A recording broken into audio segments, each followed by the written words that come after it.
नमस्कार, आप देख रहे हैं अमर उजाला पंजाब हरियाणा। मैं हूं आपके साथ चंद्र प्रकाश नीरज। आज हम मौजूद हैं लाला लाजपत राय भवन, चंडीगढ़ सेक्टर 15 में।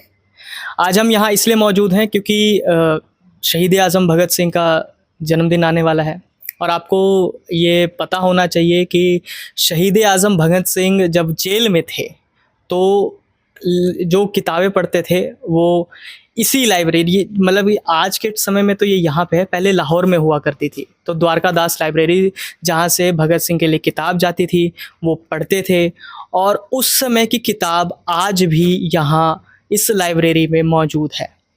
तो भगत सिंह के बारे में हमें और बताने के लिए यहाँ पे लाला लाजपत राय भवन द्वारका दास लाइब्रेरी की लाइब्रेरियन अलका जी हमारे साथ हैं, जो हमें भगत सिंह के बारे में और उनकी पढ़ी किताबों के बारे में हमें बताएंगी। अलका जी, आपका बहुत बहुत स्वागत है। Thank you. अलका जी, भगत सिंह जो यहाँ से किताबें इशू करवाते थे, पढ़ते थे, तो आज भी वो प्रिजर्व है, मतलब संरक्षण में रखा हुआ है। तो क्या किस तरह की किताबें वो ज़्यादातर पढ़ते थे, इशू करवाते थे?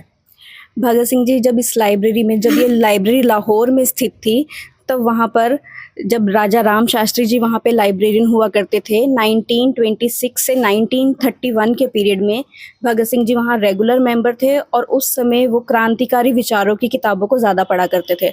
उस समय वो कार्ल मार्क्स और लेनिन के विचारों से ज़्यादा प्रभावित थे। तो इस तरह की वो बुक्स पढ़कर दूसरे क्रांतिकारियों को दिया करते थे, युवा पीढ़ी को दिया करते थे कि उनमें भी क्रांतिकारी भावना जागृत हो और अपने देश को वो आज़ाद करा सकें। मैम, जो भगत सिंह किताबें पढ़ते थे या इशू करवाते थे, जेल में थे, तो मतलब या तो उनके लिए तो कोई लेकर के आता होगा या उससे पहले कोई देखता होगा कि हाँ ये भगत सिंह के पढ़ने लायक है, या भगत सिंह खुद मांगते थे वो किताबें कि नहीं मेरे को ये वाली किताबें पढ़नी है, इशू करवा दीजिए। वो किस तरह से उनके पास किताब आती थी? इस सारे काम के लिए वो राजा राम शास्त्री जी की मदद लिया करते थे। वो उन्हें बोलते थे कि कृपया वो हमें वो किताबें दें जो कि उनके लिए फ़ायदेमंद हो और उनके मन में क्रांतिकारी विचार लेकर आए, जिससे कि वो देश को आज़ाद करा सके।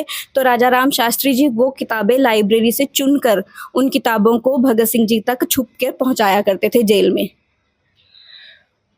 भगत सिंह के पास राजा राम जी किताबें ले करके जाते थे कि पढ़ते थे, उनकी दी हुई किताब भगत सिंह पढ़ते थे।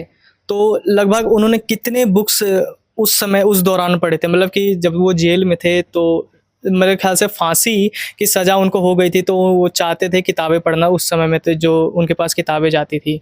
तो मतलब किस तरह से वो मतलब था कि हाँ कितनी किताबें पढ़ ली थी उन्होंने? उस समय लाइब्रेरी में कलेक्शन थी 27,000 बुक्स की और कहा जाता है कि ऐसी कोई भी किताब नहीं होगी जो कि क्रांतिकारी से रिलेटेड हो और भगत सिंह जी ने ना पढ़ी हो। तो उस समय बहुत सी किताबें थी। एक वीर सावरकर जी की लिखी हुई बुक थी, भारत का प्रथम स्वतंत्रता युद्ध, जो कि वो लोग पढ़ते थे। तो उस समय अंग्रेजों ने वो बुक जब्त भी कर ली थी।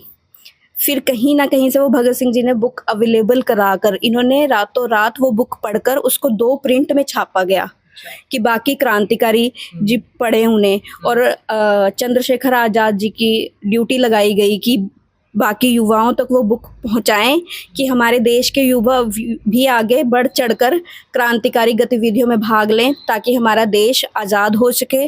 और जो लाला लाजपत राय जी पे लाठीचार्ज हुआ और जो उनकी शहीदी हुई, तो उसका बदला वो लोग लेना चाहते थे अंग्रेज़ों से। तो इसके लिए उन्होंने प्रयत्न किया और बहुत सारी किताबें पढ़कर युवाओं में क्रांतिकारी विचारों को पैदा किया। तो जैसा कि हम बात कर रहे थे कि भगत सिंह के जो किताबें पढ़ते थे कि कैसे आती थी, क्या थे उन, मतलब किस विचार की किताबें वो पढ़ते थे, और वो अपने जब जेल के दौरान में क्या कुछ उन्होंने पढ़ा, क्या कुछ उन्होंने जाना, उसके बारे में हम जान रहे हैं। हमारे साथ में अलका जी हैं, लाइब्रेरियन हैं। मैम, उस समय लगभग 100 साल हो गए, 100 साल से ऊपर हो गई होंगी बुक, तो वो बुक्स को आज भी प्रिजर्व किया जाता है, तो वो किस तरह से उनको प्रिजर्व करने का काम चलता है? अब वो किताबें बहुत पुरानी हो चुकी हैं, जिसके कारण कि उनके जो पन्ने हैं अब वो फटने लग चुके हैं, क्योंकि बहुत टाइम से लोग उन्हें आकर यहाँ पे पढ़ना पसंद कर रहे हैं। तो इसलिए अब उनके रख रखाव के लिए अब हम उनको डिजिटल कर रहे हैं उन किताबों को, जिससे कि आने वाले युवा पीढ़ी उन किताबों को पढ़ सके, कि जो किताबें खुद भगत सिंह जी ने इस लाइब्रेरी से इशू करा कर पढ़ी थी। तो अब हम उन किताबों को प्रिजर्व करने के लिए उनको डिजिटल फॉर्म में कर रहे हैं, उनको हमने प्रिजर्व करी हैं। इसके बाद ये हमारी ही लाइब्रेरी में सॉफ्टवेयर पर उपलब्ध होंगी किताबें। अच्छा, मतलब कि जो ये हम देख रहे हैं जो भी सिस्टम में, ये सारी प्रिजर्व करके इसको स्कैन करके रखा हुआ है यहाँ इसको। पे हमने अपनी लाइब्रेरी में इसको स्कैन करके एक सॉफ्टवेयर में उसको हमने रख लिया है कि आने वाले बहुत सालों तक ये प्रिजर्व रहेगा। और फिर यहाँ पे लोग जो आएंगे इनको देखने के लिए, अब हम उनको वो डिजिटल फॉर्म में बुक्स दिखाएंगे और उसके लिए वो यहीं आकर यहीं बैठ के पढ़ सकेंगे। तो जब ये बुक्स पढ़ेंगे तो एक तरह से होता है कि नहीं, थोड़ा कि मतलब फ़ोटोज़ वगैरह या कैमरा फ़ोन वगैरह वो सब तो अलाउड नहीं हो, क्योंकि एक बहुत ही रेयर चीज़ है। तो बाहर का कोई भी आए या ना लेकर के जाए, तो इस तरह से आप इसको बस इसमें रख रहे हैं, लोग आगे पढ़ सकते हैं लेकिन पर फ़ोटोज़ या वीडियोज़ ये नहीं बना सकते हैं। इसकी फ़ोटो या वीडियो क्लिक नहीं कर सकते, उसके लिए हमने पूरी रिस्ट्रिक्शन लगाई होगी। जो भी पढ़ने बैठेगा हमारी निगरानी में होगा और मोबाइल फ़ोन उस टाइम उनको अलाउ नहीं हो। जी मैम, लाइब्रेरी की बात आती है तो ये लाइब्रेरी पहले सुनने में आता है कि लाहौर में था, लाहौर से फिर यहाँ अपना इंडिया जब पार्टीशन होने के बाद इंडिया में आया, तो इंडिया में भी ये एक हिमाचल में था, शिमला में गया, शिमला से भी फिर शायद पीयू, मतलब कि क्या कुछ रहा इसको पूरा लाहौर से यहाँ आने में, क्या किस तरह से आया ये? लाहौर से ये लाइब्रेरी शिफ्ट होकर पहले शिमला में गई है 1962 में। उसके बाद जब यहाँ पे हमें लाजपत राय भवन की बिल्डिंग सेक्टर 15 में मिल चुकी थी, तो इसका अभी कार्य चल रहा था, तो उतने टाइम के लिए, कुछ टाइम के लिए ये लाइब्रेरी पीयू में भी रखी गई। उसके बाद जब यहाँ पे पूरा सेटअप तैयार हो गया, लाइब्रेरी तैयार हो गई, लाजपत राय भवन बन चुका, तो उसके बाद 1966 में 28 अगस्त 1966 को ये लाइब्रेरी यहाँ पर स्टार्ट हो गई सेक्टर 15 लाजपत राय भवन में। और इस लाइब्रेरी का नाम द्वारका दास लाइब्रेरी इसलिए है क्योंकि लाला लाजपत राय जी ने जब ये लाइब्रेरी 1921 में लाहौर में शुरू करी थी, तब उनके पास जितनी बुक्स की कलेक्शन थी, उनकी बुक्स की कलेक्शन से ज़्यादा कलेक्शन उनके दोस्त द्वारका दास जी के पास मतलब थी। लाला लाजपत राय जी के दोस्त द्वारका दास जी थे, तो जिनके नाम पर लाला लाजपत राय जी ने ये लाइब्रेरी का नाम रखा। बिल्कुल। तो उन्होंने जब अपनी लाइब्रेरी शुरू करी, तो जितनी द्वारका दास जी की अपनी कलेक्शन थी, उन्होंने लाला लाजपत राय जी की लाइब्रेरी को वो सारी कलेक्शन डोनेट कर दी। तो जब उन्होंने ये देखा कि मेरी बुक्स से ज़्यादा बुक्स द्वारका दास जी ने मुझे इस लाइब्रेरी के लिए दी है, तो उन्होंने इस लाइब्रेरी का नाम द्वारका दास लाइब्रेरी रख दिया अपने दोस्त के नाम से। यहाँ पे भी हम दोस्ती देख रहे हैं, मतलब लाला लाजपत राय जी और द्वारका दास जी दोनों गहरे दोस्त थे, लेकिन पर लाला लाजपत राय जी ने जब लाइब्रेरी बनाने का सोचा, तो उन्होंने अपने नाम पे नहीं, अपने दोस्त के नाम पर बनाने का सोचा। तो मैम इसके पीछे क्या था कि मतलब दोस्ती को देख करके ही उन्होंने किया कि मतलब कि नहीं कि बुक्स ज़्यादा थी तो नहीं इसके ही नाम पे किया जाए? उनकी दोस्ती थी, फिर उनको ये था कि उन्होंने उनकी लाइब्रेरी बनाने में, एक लाइब्रेरी जो है कहते हैं ना किताबों से ही भरी हुई अच्छी लगेगी, तो उसमें द्वारका दास जी ने उनकी पूरी तरह से मदद करी। तो इस कारण वो उनसे प्रभावित होकर उन्होंने उनके नाम से इस लाइब्रेरी को शुरू किया। तो अब जैसे भगत सिंह की जो बात आ जाती है कि भगत सिंह जो किताबें पढ़ते, तो वो अभी भी यहाँ पे जहाँ मौजूद हैं वहाँ के यहाँ पे रखी हुई हैं, तो क्या आप एक थोड़ा सा हमें वो दिखा सकते हैं किस तरह की किताबें थी, क्या थी सब? तो ये वो किताबें हैं जो भगत सिंह जी ने इसी लाइब्रेरी से इशू कराकर पढ़ी थी। और यहाँ पे सिर्फ इंडिया से नहीं, हमारे पास फॉरेन से भी लोग इन किताबों को देखने आते हैं। जापान, कनाडा, अमेरिका, यहाँ से भी हमारे पास रीडर आते हैं, दिल्ली, हरियाणा, पंजाब, सब जगह से। तो ये बुक्स हैं वो जो भगत सिंह जी ने इसी लाइब्रेरी से इशू कराकर पढ़ी थी, वो हमारे पास आज भी। ये एक बुक है ऑयल बाय उपटन सिंक्लेयर जी। जैसे कि आप देख सकते हैं कि भगत सिंह जो बुक पढ़ते थे उसमें से एक ये बुक है जो है ऑयल बाय उपटन सिंक्लेयर। और भी बहुत सारी बुक्स हैं इसमें देखने के लिए, जो अभी हम आपको दिखाएंगे कि किस तरह की बुक्स भगत सिंह अपने जेल के दौरान जब वो जेल में थे तो पढ़ते थे। तो वही आज हम आपको भी दिखा रहे हैं, और ये बहुत ही रेयर चीज़ है कि हम आपको दिखा रहे हैं, क्योंकि ये हर किसी को नहीं मिलता है देखने के लिए। बहुत से लोग कोशिश करते हैं कि हम देखें भगत सिंह की पढ़ी हुई किताब, उनके खुद के हाथों से छुई हुई किताब, एक एक पन्ना पलटा हुआ ये किताब उन्होंने अपनी जेल के दौरान पढ़ी अभी जो हम आपको दिखा रहे हैं यहाँ लाला लाजपत राय भवन सेक्टर 15 चंडीगढ़ में। ये देखो उस टाइम की इशू करी हुई किताब 1925 1927। 1900, जैसे कि आप ये देख सकते हैं कि ये 1925, 19/1/1925, फिर 19/5/27, फिर 16/7/27, मतलब आगे भी जो इशू होती रही हैं वो उसका पूरा डेटा ये रखा हुआ है। और ये भी भगत सिंह की पढ़ी हुई किताब ही है। इस बुक का टाइटल है और इस बुक का टाइटल है God and the state by Michael Bakunin. Michael Bakunin की लिखी हुई ये किताब है गॉड एंड द स्टेट। और भी बहुत सारी किताब हैं, जैसे कि आप यहाँ पे देख सकते हैं बॉस्टन बाय उपटन सिंक्लेयर, मतलब उपटन सिंक्लेयर की काफ़ी सारी किताबें हैं जो वो पढ़ते थे। फिर civil war in France, Karl Marx की वो किताब वो पढ़ते थे भगत सिंह अपने जेल के दौरान में। और भी बहुत सारी है। अब जैसे कि आप यहाँ देख ही सकते हैं कि rare books read by Bhagat Singh ji लिखा हुआ, मतलब कि ये भगत सिंह द्वारा पढ़ी गई ये किताबें यहाँ पे आप देख रहे हैं रखी हुई है, जो अभी यहाँ पे हम लाला लाजपत राय भवन में हम आपको दिखा रहे हैं। मैम भगत सिंह के, जैसे कि भगत सिंह की तो बुक्स जैसे हमने देख लिया, तो अभी आपसे बातचीत के दौरान ये था कि उनके ऊपर किए गए केसेस की भी रिकॉर्ड्स यहाँ रखे हुए हैं, तो हम वो भी आपको दिखा रहे हैं कि भगत सिंह के ऊपर जो केस हुआ है, जो केस चले हैं, उनके जो रिकॉर्ड्स हैं वो यहाँ पे जो प्रोसीडिंग्स हैं वो इस में मेंशन किया हुआ है। इसमें सारा कुछ दिया हुआ, किस तरह से उनके ऊपर क्या प्रोसीडिंग्स हुई, किस तरह के मुकदमे चले, किस तरह से उनको ऊपर सज़ा हुई, वो सारे कुछ इस यहाँ पे रिकॉर्ड में आप यहाँ पे देख सकते हैं। ये सारा कुछ उस समय का लिखा हुआ है। ये सारी जो प्रोसीडिंग्स आप ये देख रहे हैं, ये सारी कुछ है कि whose name I do not remember, I remained in that Saruri for 16 days. हाँ, that house but shifted in Doaba गली in the house। टोटली सभी प्रोसीडिंग की पूरी कॉपीज हैं। इवन उनकी जो जजमेंट हुई थी एंड में उसकी कॉपी भी हमारे पास, मतलब जो उनको फांसी पर के दौरान जो जजमेंट हुई फिर हमारे पास उसकी कॉपी भी है यहाँ पर।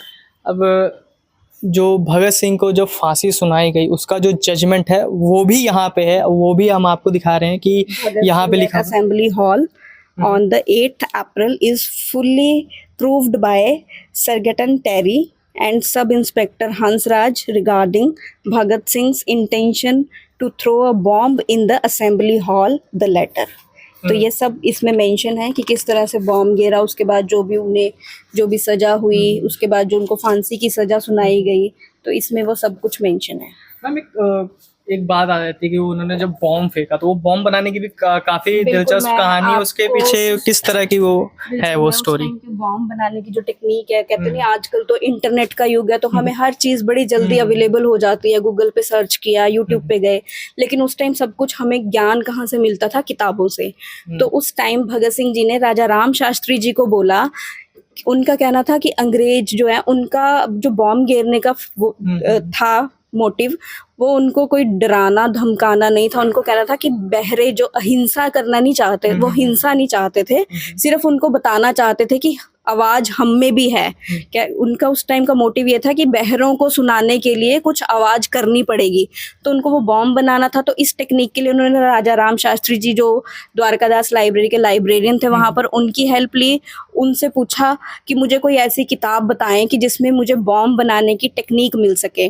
तो राजा राम शास्त्री जी ने 3-4 दिन लग के लाइब्रेरी में बहुत सारी किताबें। अच्छा, राजा राम शास्त्री जो बुक्स उनको देने जाते थे उनके साथ मिल करके ही वो सारा कुछ अपना बॉम्ब बनाने का कैसे क्या करना वो सारा कुछ। तो राजा राम शास्त्री जी ने पहले तो लाइब्रेरी में बहुत सारी किताबें पढ़ी, 3-4 दिन उन्होंने बहुत किताबें पढ़ी, उनको कुछ नहीं मिला, बल्कि वो भी निराश हो गए। लेकिन फिर जब उन्होंने ब्रिटानिका इंसाइक्लोपीडिया उठाया लाइब्रेरी में, जो कि आज भी मौजूद है, तो उन्होंने उसमें से बॉम्ब बनाने की टेक्निक देख के फिर वो बुक उन्होंने भगत सिंह जी को दी, और उस बुक से पढ़कर, उसकी टेक्निक से पढ़कर उन लोगों ने बॉम्ब बनाया और वो बॉम्ब असेंबली में फेंका, जिसके बाद उनको इस पे सजा हुई वो सारा कुछ करने का। तो जैसे कि आपने वो बुक बताया कि यह वो बुक यहाँ पे आज भी मौजूद है, कहाँ? इंसाइक्लोपीडिया हमारे पास अभी भी है लाइब्रेरी में, मतलब कि रखे हुए हैं वो सारा कुछ। तो जो बॉम्ब बनाने के जो इंसाइक्लोपीडिया के तहत जो इनको आइडिया आया राजा राम जी को, उन्होंने उस ब्रिटानिका इन इंसाइक्लोपीडिया उस किताब से पढ़ करके उन्होंने बॉम्ब बनाने का तरीका सीखा, भगत सिंह को बताया, जिसके बाद उन्होंने असेंबली हॉल में वो बम फेंका, जिसके बाद उनको सजा हुई। तो ये सारा कुछ इस हम छोटे से जो आप कैबिन देख रहे हैं ना, सारा कुछ भगत सिंह का पूरा यहीं पे समाया हुआ कि कैसे उनके ऊपर प्रोसीडिंग्स चली, कैसे उन्होंने जो बुक्स वो जेल के दौरान पढ़ते थे वो है यहाँ पे। काफ़ी सारी चीज़ें यहाँ पे रखी हुई। मैम उस समय आप बता रही कि 27,000 किताबें हुआ करती थी, अब लगभग कितनी हो गई? अब लगभग 1 लाख के करीब कलेक्शन है लाइब्रेरी में किताबों। एक लाख के करीब कलेक्शन हो गया। तो एडमिनिस्ट्रेशन की तरफ से भी कुछ आपको आता होगा कि मतलब कि हाँ इसको, क्योंकि ये रेयर बुक है, इसकी देख रेख होना बहुत ज़रूरी है, तो एडमिनिस्ट्रेशन की तरफ से आपको वो पूरी मदद दी जाती होगी कि हाँ आप इसको अच्छे से एडमिनिस्ट्रेशन ने हमें बहुत अच्छी हेल्प करी है, हमें ग्रांट दिया जिसके कारण कि हमने इन किताबों को डिजिटल किया है, अपनी लाइब्रेरी को पूरी को हमने ऑटोमेशन किया है। इसके लिए मैं यूटी गवर्नमेंट का भी बहुत थैंक्स करना चाहूँगी। श्री बनवारी लाल पुरोहित जी ने हमारी पूरी मदद की है इस कार्य के लिए। मैम बुक्स की बात आ जाती है तो काफ़ी लोग तो सोचते होंगे ना कि मतलब काफ़ी ऐसे लोग होते हैं कि नहीं ये बुक्स मेरे पास भी होनी चाहिए, हम भी पढ़ सकते हैं, वो काफ़ी कोशिश करते होंगे, आप पे दबाव भी डालते होंगे, लेकिन पर क्या किस तरह का रहता है दबाव? दबाव तो बहुत आता है, बड़े लोग चाहते हैं कि हम इन बुक्स को फोटोकॉपी करके ले जाएं, हमें ये बुक्स मिल जाएं, लेकिन जो लाइब्रेरी की पॉलिसी है वो सबके लिए एक जैसी है, चाहे कोई मतलब आईएएस ऑफिसर है, कोई जज है, ठीक है, या फिर कोई आम जनता, कोई आम स्टूडेंट है, सबके लिए इन किताबों के लिए सेम पॉलिसी है कि जो लाइब्रेरी के रूल है आपको कंसल्टेशन लेनी पड़ेगी। इन किताबों को हमारी देख रेख में ही आप पढ़ सकते हैं। उस टाइम आपके पास ना मोबाइल होगा कि जिससे आप फोटो ना कुछ आप कर सकते हैं। सिंपल अगर कुछ नोट्स बनाना चाहते हैं तो वो नोट्स बनाने के लिए आप अपना पेपर पेन रख सकते हैं अपने पास, वो बना सकते हैं। नोट डाउन करने की कोई मनाही नहीं है, लेकिन फोटो क्लिक करना, फोटो कॉपी करना या वीडियोग्राफी करना इन बुक्स की उस पर बैन है। एक तरह से देखा जाए तो ये पूरा का पूरा स्ट्रांग रूम है, जैसे बैंक में होता है ना कि स्ट्रांग रूम में वहाँ से पैसे ऐसे कोई भी नहीं जा करके निकाल सकता है, वो मतलब जहाँ पे सब चीज़ प्रिजर्व रहती है, उसी तरह से भगत सिंह की जितनी भी किताबें, जितनी भी चीज़ें, वो सारी प्रिजर्व है। जब ये निकलती है तो उसके लिए भी बहुत सावधानी से उसको दिया जाता है, किया जाता है, और उसके ऊपर भी मेरे ख्याल से वो जुर्माना वगैरह या कुछ। सुप्रीम कोर्ट में ये हमारी बुक्स गई थी 2009 में, तो वहाँ पे स्पेशल ट्रायल था भगत सिंह जी पे, तो उस पे ये किताबें गई थी हमारी 50 लाख की इंश्योरेंस पे। 50 लाख की इंश्योरेंस पे सारी किताबें गई थी? किताबें नहीं गई थी, सिर्फ इसमें से 11 किताबें गई थी। सिर्फ 11 किताबें 50 लाख के इंश्योरेंस पे गई थी।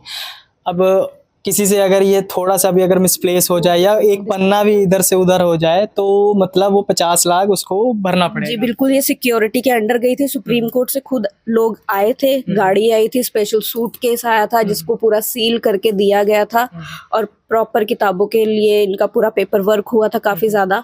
फिर ये किताबें गई और जितने टाइम हमने दिया था उतने टाइम में ये हमारे पास वापस भी आई, बिल्कुल सुरक्षित। एक किताब जैसे कि हमारी बातचीत में आपने बताया था कि एक किताब जो है उसका भी 25, सिर्फ एक किताब का 25 लाख का इंश्योरेंस हुआ था, वो कौन सी किताब है आप हमको? लाला लाजपत राय जी की लिखी। अच्छा, वो लाला लाजपत राय जी की लिखी हुई है, वो तो फिर हम बाद में बात करें, अभी तो भगत सिंह पे ही चल रहा है सारा। वो लाला लाजपत राय जी के जब हम करने आएंगे तो हम उसके बारे में बताएंगे कि किस तरह से लाला लाजपत राय की एक किताब को सिर्फ प्रिजर्व रखने के लिए इंश्योरेंस उस पर सिर्फ 25 लाख है। और यहाँ से जो 11 किताबें गई थी सुप्रीम कोर्ट में 2009 के दौरान में, तो उस 11 किताब की 50 लाख का इंश्योरेंस होता। मतलब मान लीजिए कि अगर आपने यहाँ से आए लिया और मिसप्लेस हो गया तो आपके जेब से 50 लाख जाएंगे और आपको देना ही पड़ेगा। ऐसे ही है मैम, बिल्कुल, मतलब कि देना ही पड़ेगा चाहे कोई भी बंदा हो किसी तरह से। बिल्कुल। तो आज हमने सारा कुछ जाना है कि भगत सिंह की लिखी हुई जितनी भी किताबें, लगभग कितनी किताबें उन्होंने पढ़ी हुई? 24 किताबें हमारे पास आज भी मौजूद हैं, जिन पे की पूरे हमें श्योरिटी है कि भगत सिंह जी ने इसी लाइब्रेरी से टाइम टू टाइम इशू कराकर यहाँ से पढ़ी हुई हैं। तो उसके पीछे तो मेंशन भी होता है कि किस टाइम पे सारा कुछ है, तो वो तो पता लग जाता होगा कि भगत सिंह ये। और लाहौर 1921 से ये अपना समझ लीजिए कि भगत सिंह जब पढ़ते थे तब की बात है, और यहाँ पे उनकी पढ़ी हुई किताबें उनके ऊपर लिखी हुई बहुत सारे राइटर्स की किताबें और उनके ऊपर चले केसेस की भी जितने भी प्रोसीडिंग्स हैं जो हमने अभी आपको थोड़ी देर पहले दिखाया, वो सारा कुछ यहाँ पे रखा हुआ है। तो हम बात कर रहे थे लाला लाजपत राय भवन सेक्टर 15 की लाइब्रेरियन अलका जी से, जहाँ पे हमने भगत सिंह के बारे में जाना कि वो कौन सी किताबें पढ़ते थे, किस तरह की वो सारा कुछ उन्होंने पढ़ा। कार्ल मार्क्स कुछ लेनिन, वो सब ज़्यादा वो कार्ल मार्क्स लेनिन ये सब अपने जेल के दौरान में पढ़ते थे। तो ये बहुत जानने का मौका मिलेगा और ये आपको भी देखने का एक तरह से सौभाग्य प्राप्त हो गया कि भगत सिंह की अपने हाथ से छुई हुई किताब को हमने आपको पहुंचाया। आपने भी देखा किस तरह से वो क्या पढ़ते थे, क्या प्रोसीडिंग्स चली और उनके बारे में थोड़ा कुछ जाना कि उनके ऊपर जो मुकदमा चला बम फेंकने का, वो भी किस तरह से उनके ऊपर हुआ था और उन बम फेंकने का और बम बनाने का ख्याल कैसे आया वो भी हमने आपको बताया कि किस तरह से उनके ऊपर सारा कुछ हुआ। तो ये थी आज भगत सिंह के ऊपर हमने जाना कि भगत सिंह का किस तरह से उस समय का था। तो ऐसे ही चीज़ों को जानने में, ऐसे ही लोगों के बारे में जानने के लिए जुड़े रहिए अमर उजाला पंजाब हरियाणा के साथ। नमस्कार। अमर उजाला अब आपके टीवी पर भी। अपने स्मार्ट टीवी पर YouTube पर सर्च करें अमर उजाला, चैनल सब्सक्राइब करें और देखें ताज़ा खबरें, वो भी HD क्वालिटी में। और हाँ, बेल आइकन दबाना ना भूलें ताकि हर खबर हो आपके घर। अमर उजाला, निष्पक्ष, निर्भीक, निरंतर।